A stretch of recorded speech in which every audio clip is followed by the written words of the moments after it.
o controle social, ou seja, como nós, pagadores de impostos, cidadãos, podem saber como está sendo gerido o nosso dinheiro, o imposto, como é que a gestão pública está acontecendo.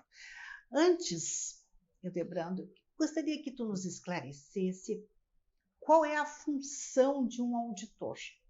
A gente tem procurador, a gente tem promotor, a gente tem desembargador e tem auditor.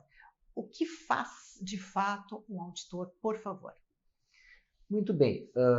O auditor de controle externo, né, é um cargo público, né, vinculado ao Tribunal de Contas do Estado do Rio Grande do Sul. Nós temos auditores em todos os estados, temos tribunais de contas em todos os estados do Brasil, e temos também o Tribunal de Contas da União, que faz, então, a fiscalização no âmbito da União, né, nacional. Aqui no Estado, então, nós fizemos, o auditor, né, ele tem como atribuição fazer a fiscalização dos recursos públicos de um modo geral. Nós fiscalizamos não só a despesa, que é algo que está mais, que as pessoas esperam, né, do auditor, essa fiscalização de como o dinheiro está sendo aplicado, mas também fiscalizamos o ingresso das receitas, né, os impostos que vão sendo arrecadados pelos municípios e pelo governo do estado, de modo que, no segundo momento, esses recursos têm que retornar para a sociedade através de serviços públicos. Então, o que o auditor trabalha no seu dia a dia? Ele trabalha fiscalizando esses ingressos, né, se estão corretamente contabilizados, se os valores são efetivamente aqueles, né, que foram pagos pela sociedade, e, num segundo momento, né, a aplicação desses recursos, que são as contratações de serviços na área de saúde, na área de educação, na infraestrutura, na segurança pública, né, e que são feitos através de compras, né, são aquisições. E essas aquisições, diferentemente da área privada, né, que eu posso escolher quem eu bem quiser contratar, no serviço público, na administração, a gente tem que atender a um princípio constitucional, além de legalidade e outras coisas, e outros princípios também fundantes da administração pública, ao princípio da impessoalidade. Né? E o que é este princípio da impessoalidade? Que eu não posso contratar o meu vizinho porque eu sou amigo dele, ou contratar o meu filho, a minha filha, porque Ou o ela tem uma amigo do empresa, amigo, para ou um mascarar um amigo do pouquinho amigo, mais. exatamente, né? Então, existem leis de contratação, né? Leis de licitações. Eu não vou entrar aqui nos meandros, porque é uma questão muito técnica, né? Então um pouco enfadonha, com certeza, para o nosso público. Mas falar de modo geral de que essas compras, essas contratações de serviços, elas devem atender a critérios eminentemente objetivos. As pessoas precisam atender aqueles requisitos para poder contratar com o poder público. E existem algumas vedações mesmo, né? Quando eu falo que não pode contratar o filho, não pode contratar alguém que esteja participando da própria contratação, tem empresas que são consideradas inidôneas porque ou não concluíram bem o serviço que foi contratado, então ela fica com, digamos, com uma mancha para não poder contratar lista, de novo. Tipo uma lista negra. Mas é por um prazo, né? Porque depois ela pode voltar a ser idônea e contratar com o poder público. Mas, enfim, então nós fizemos esse trabalho de auditoria, que é verificar se as leis foram cumpridas, se o valor está de acordo com o mercado, porque tu também não pode comprar a coisa mais cara que existe no mercado, né? Porque a própria coisa mais cara, as empresas vão procurar baixar o preço a um valor que seja adequado, que seja bom para a empresa, mas também seja bom para o dinheiro público, né? Então, são critérios objetivos para se contratar serviços, contratar obras, contratar serviços na área de educação, da saúde, segurança pública, de modo que isso venha, né, e aí venha calhar com o nome do programa, né, que é ficar de bem com a vida, ou seja, é melhorar a qualidade de vida de todos nós. Né? Hildebrando, nesse momento que o Brasil vive, nessa disputa, né, partidária, isso fez com que o cidadão, vamos pegar o caso aqui de Porto Alegre, ele esteja mais atento à gestão pública ou continua assim, navegando num barco meio que distante dos fatos? Eu acredito que existem pessoas que se preocupam, né? Porque é o que eu digo, eu estava conversando antes contigo, né? Eu dei aula por algum tempo e meus alunos me perguntavam o que tu faz, como é que não me chamavam de senhor na época ainda, porque eu era novo. O que tu faz, qual é o teu trabalho, né? E eu dizia assim, olha, eu posso, meu cargo que eu exerço de fiscal, de auditor, é onde eu posso exercer na plenitude a cidadania que todos nós temos direito, né? Ou até o dever, né? E até o dever. Então, o que eu quero dizer, esse preâmbulo aí, é de que, na verdade, todos nós, cidadãos e cidadãs, né, temos a obrigação de que... vamos pensar em casa, assim, vamos dar um exemplo bem caseiro, bem... coisa. Quando a gente contrata uma diarista, uma faxineira, enfim, uma coisa, a gente contrata, a gente acerta o preço e ela, então, vai prestar o serviço. Uhum. Se eu não gostar do serviço, eu vou reclamar, né, para ela. Então, fazendo essa analogia assim com as nossas coisas domésticas, assim, eu quero dizer o seguinte: se as administrações municipais, estaduais e federais, né, não estejam atendendo adequadamente às nossas expectativas como cidadão pagador de impostos, é obrigação nossa ir lá fiscalizar, né, juntamente com o auditor. E aí eu acho que aqui entra uma parte interessante do que hoje os tribunais de contas estão fazendo, e me parece que o Tribunal de Contas do Rio Grande do Sul já caminha há alguns anos nesse sentido, que é o fortalecimento ou poder contribuir de alguma forma com o chamado controle social, né? E o que é esse controle social? Além dos controles públicos e oficiais, que é o que eu faço, que é o que o promotor faz, enfim, que é o que as controladorias nacionais e municipais fazem, as controladorias, nós temos também a própria sociedade tem mecanismos de fazer esse controle.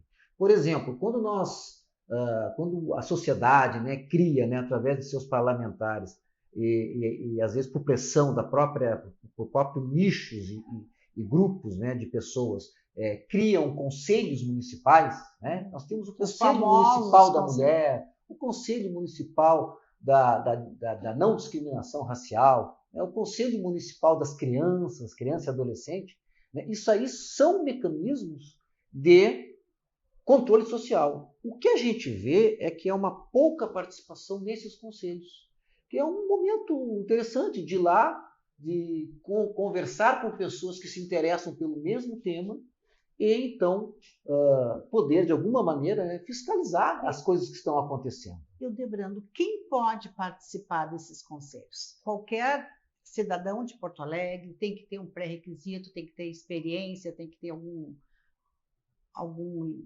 link partidário? Se eu quiser. Não. Conselho Municipal é para todos. Todo mundo pode. Todo mundo. Então você que está aqui no De Bem com a Vida, assistindo esse bate-papo, pode sim estar atento, fazer o seu controle e verificar se a gestão pública ela está sendo de qualidade ou não. É isso. Tem alguma ferramenta que permite para minha amiga do De Bem com a Vida, para o meu amigo do De Bem com a Vida, teclar ali e saber se as coisas estão indo como deveriam ir? Sim, tem sim.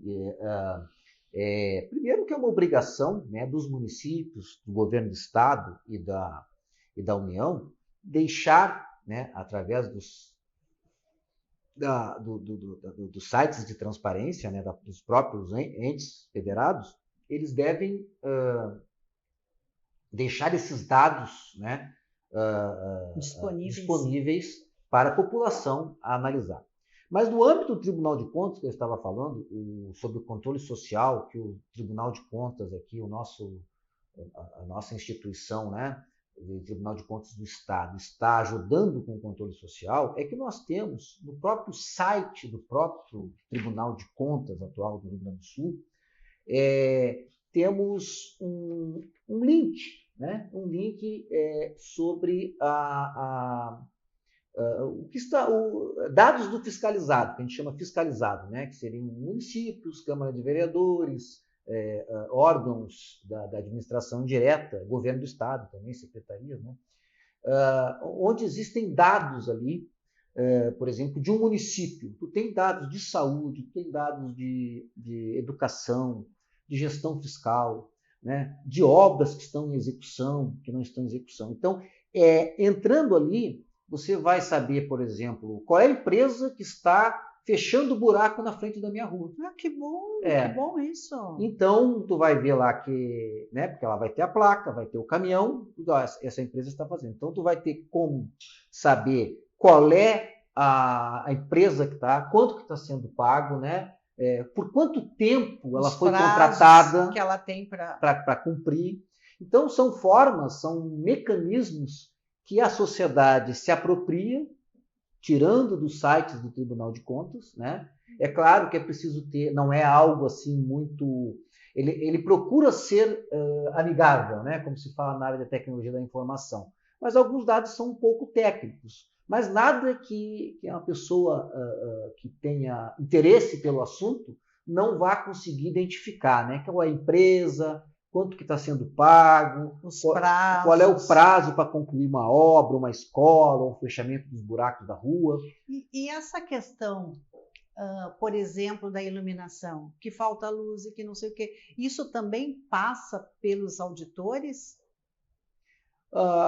O que passa por nós, né? Nós temos que deixar bem claro, né? O que passa pelos auditores é fiscalizar se o cronograma de colocação e de substituição de lâmpadas, né, da iluminação pública. Tu te referes à iluminação pública, não, né? Não, eu estou me referindo, entre outras coisas, assim, a gente é atendido por empresas, o Rio Grande do Sul é atendido por empresas que fornecem energia.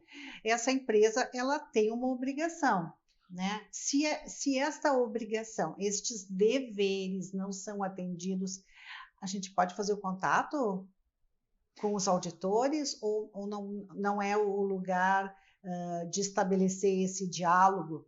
Não, sim, com certeza, com certeza. Nós temos no Tribunal de Contas uma ouvidoria que recebe, então, denúncias, né? Eu sei que tu estás questionando agora, eu me dei conta. Dos problemas que nós tivemos nos últimos tempos. Sou vítima número 1 no Menino Deus. Da questão da energia elétrica, né? Nós temos que lembrar, né, que o Tribunal de Contas acompanhou, né, fiscalizando todo o processo de concessão, né, da antiga CE para as empresas que agora estão fornecendo energia elétrica, né? Mas, independente de ser uma empresa privada que está fazendo, ela tem uma concessão, ou seja, o Estado concedeu. Inclusive, nós tivemos recentemente o próprio governador do Estado, Eduardo Leite, com vários episódios muito emblemáticos aqui de Porto Alegre, do Rio Grande do Sul, de muito tempo sem o retorno da energia elétrica, especialmente em Porto Alegre. Eu tive um colega que ficou 10 dias sem luz. E ele mora num bairro relativamente central. Talvez esse tenha sido o problema até. De caçar, né, esta concessão da empresa, né, de modo que pudesse contratar outra empresa que tivesse condições de prestar um serviço adequado. E coloca essa numa lista de pelo menos um stand-by, né? Que não, ela tem que rever, porque os prejuízos, auditor, eles são muitos, seja para quem tem negócio, seja para uma família. Quer dizer, é muito complicado, porque no final do mês o valor vem para pagar na íntegra, né? E o prejuízo e a incomodação e o transtorno de quando falta água, de quando falta luz, de quando eles abrem os buracos aqui mesmo, perto do Shopping Total, assim, ó, eles abrem o buraco em uma quadra, 2 quadras, 3 quadras, em vez de abrir e fechar, como é feito, por exemplo, nos Estados Unidos, ali se faz por canteiro. Começou a obra, termina, abre outra. Aqui a gente abre tudo, então é material que vai fora, é transtorno para o pessoal que trabalha e paga imposto, que vai acabar, entra o dinheiro, é o dinheiro desse pessoal que trabalha, que acaba pagando essas empresas. Então, eu louvo o trabalho do sindicato. SEAP Sindicato. SEAP Sindicato, foi um sindicato que eles mantiveram a sigla, porque ela ostenta já um trabalho que vinha sendo feito. E lhe convido para estar conosco em outras oportunidades, para nós tratarmos de pautas extremamente relevantes. Aqui nós defendemos o nosso público com unhas e dentes, porque quem trabalha merece respeito, quem contrata merece respeito, e o cidadão é uma função de cada um de nós, né? Então a gente tem que exercê-la com protagonismo. Muitíssimo obrigado, presidente. Ildebrando Pereira, foi um prazer e eu tenho certeza que a minha amiga e o meu amigo vão conferir, inclusive o Instagram do SEAP Sindicato, com C, SEAP Sindicato. O Flávio vai colocar aqui para nós. Faça uma visita, confira, anote alguns dados para que, em caso de emergência ou de dúvida, ou achar que as coisas não estão indo como deveriam ir, faça um contato. Tem a nossa amiga Vera, responsável pela comunicação, eu tenho certeza que ela vai atender o nosso pessoal de bem, com a vida, com a cortesia e a fidalguia que você merece. Por favor. Eu queria lembrar também Lembre.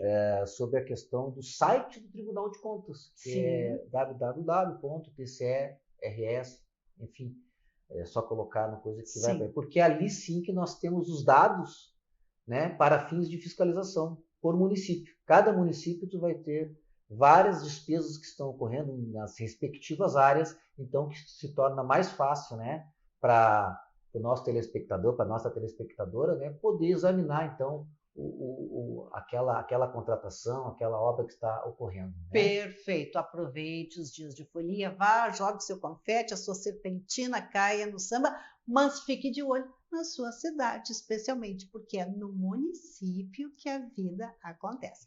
Obrigado, presidente. Muito Foi um obrigado. prazer estar conosco. Obrigado. Nós voltamos agora, depois do comercial, com a Fernanda Chaves, a nossa estrategista digital que está sendo acionada além fronteira para que ela ajude empresas a desenvolverem no mercado internacional. Já voltamos.